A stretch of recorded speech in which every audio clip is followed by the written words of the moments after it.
పహల్గాం ఉగ్రదాడికి ప్రతీకారంగా నిన్న అర్ధరాత్రి పాకిస్తాన్ ఉగ్ర స్థావరాలపై సింధూర్ ఆపరేషన్తో భారత్ దాడి చేసింది.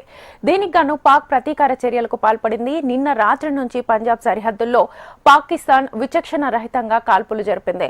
పాక్ దాడులను భారత్ అంతే చాకచక్యంగా తిప్పికొట్టింది.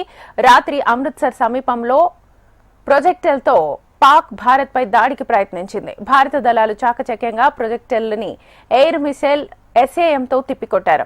పంజాబ్ అమృత్సర్ సమీప పంట పొలాల్లో ప్రొజెక్టైల్ శకలాలు పడిపోగా వాటిని పాక్ కు సంబంధించిన ప్రొజెక్టైల్ గా భారత్ ఆర్మీ గుర్తించింది.